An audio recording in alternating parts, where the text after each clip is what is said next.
Bienvenue dans le vestiaire avec Nicolas Saint-Pierre. Sans plus tarder, on poursuit la discussion hockey avec notre prochain invité. On passe la parole à Marc-André Perreault, dit Mapper. Un gars qui a roulé sa bosse aux quatre coins de la planète hockey, une vision franche et un charme légendaire. C'est le temps du quart d'heure à Mapper avec Marc-André Perreault. Une chronique présentée par le restaurant Chances Are. 2 adresses pour mieux vous servir, chemin Montréal, mais également l'avenue Woodruff. Marc-André Perreault qui certainement a plein de choses à dire, considérant que c'est une course incroyablement excitante qui se dessine pour le reste de la saison. On parle souvent de parité dans tout sport confondu. Les commissaires, les propriétaires, on en veut. Monsieur Bettman, ça fait depuis qu'il est en poste qu'il la cherche, cette parité-là.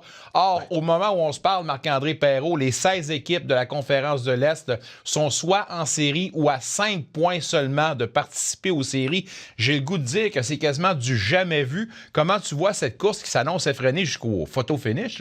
Moi, j'ai jamais vu ça. Puis surtout quand tu prends en considération que l'équipe qui est dernière devrait être là. Puis je commence à ne plus y croire, mais tu ne peux pas tout de suite tasser les Maple Leafs de l'équation. Là, même si on est au quart de la saison, tu te dis il y a trop de talent pour que cette équipe-là reste dernière. Mais peut-être que Matthews et Nice vont aider la cause. Ce soir, sont disponibles et Nicolas Roy en plus. Alors, ça, c'est sûr que ça nuira pas, mais je pense que le bobo est beaucoup plus profond que ça. Le mal est beaucoup plus profond que ça. Puis c'est drôle, j'en parlais aujourd'hui avec des collègues de TVA Sport. Puis j'ai même évoqué, tu sais, si ça se poursuit, là, tu fais quoi?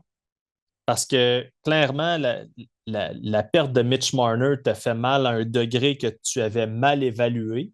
Parce que, tu sais, tant que tu n'es pas dans le vestiaire et que tu ne le vis pas concrètement, la perte d'un joueur comme Marner, ça devient difficile à évaluer. Mais là, tu fais quoi, là, si tu restes dernier? Il faut que tu commences à penser à la reconstruction. Si tu n'as pas gagné avec ce groupe-là, incluant Mitch Marner, là, c'est une catastrophe. Tu as encore des gars qui ont beaucoup, beaucoup de valeur. Fait que tu fais quoi? En tout cas, là, partons pas en peur. Là, j'ai juste eu la réflexion aujourd'hui comme est-ce qu'ils vont se trouver devant ce dilemme-là? Mais c'est une catastrophe. Mais pour revenir à ta question, Nick, là, moi, je trouve ça tellement excitant de voir cette parité-là dans la Ligue nationale. Je trouve ça fabuleux pour le sport. C'est extraordinaire. Puis juste de penser, écoute, le Canadien n'est pas en série au moment où on se parle. On pourrait se réveiller demain matin puis serait au 2e rang de l'Atlantique. Je veux dire, c'est quand même extraordinaire. Tu sais. Je pense que ça va être de même pour un bout là, qui va avoir beaucoup de déplacements dans le classement. Puis c'est là que ça devient encore plus important de gagner les matchs en temps réglementaire. Ouais. Parce que c'est bien beau les victoires, mais tu sais, j'en parlais hier à JC. Le Canadien a 6 victoires à la régulière. Ils sont avant-derniers dans l'Est. Fait que ça peut venir te mordre les fesses un peu plus tard. Là. Ouais, incroyable. Puis hâte de voir ce qui va se passer. Mais vu que tu parles de fluctuation au classement, la prochaine question, demain, c'est la Thanksgiving américaine, l'Action de grâce américaine. Et il y en a plusieurs qui croient à cette théorie-là, c'est-à-dire que les équipes qui sont dans le top 8 de leur classement en ce moment vont se retrouver en majorité en série à la fin de la saison. Je pense que l'histoire nous a prouvé que c'est une théorie valable. Or, la question que je vais te poser, crois-tu à cette théorie, Marc-André?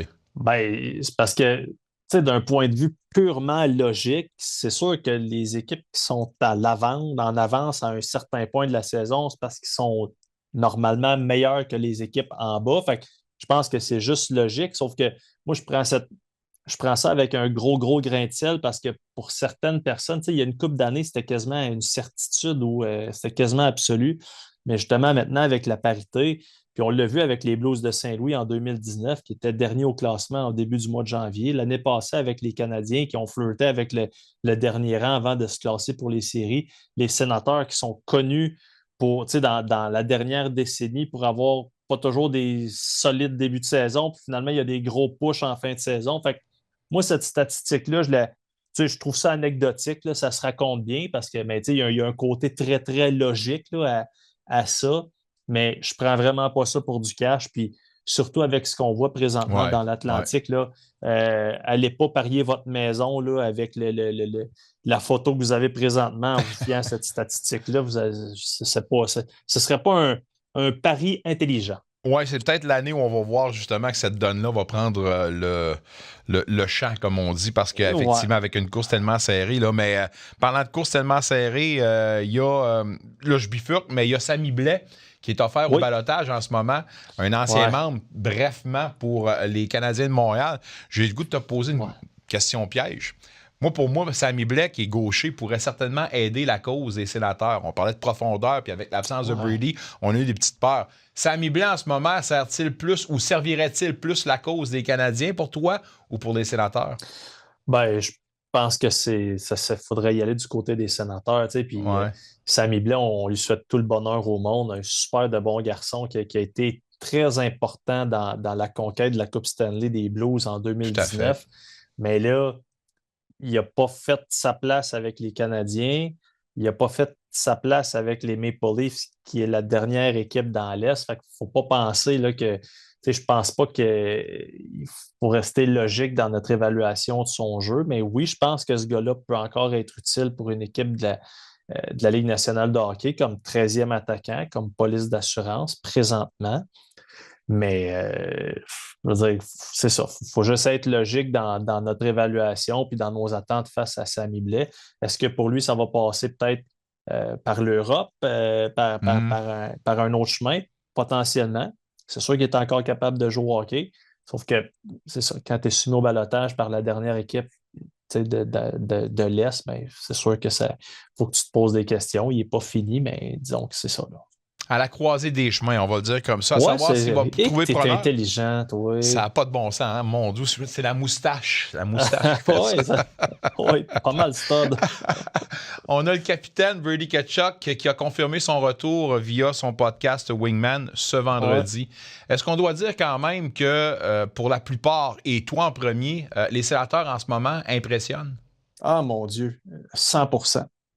Tu sais, tu t'en souviens, là, après 5, 6, 7 matchs, là, il n'y a pas eu une Yep. défaite à un moment donné contre Saint-Louis ou je sais pas, en tout cas.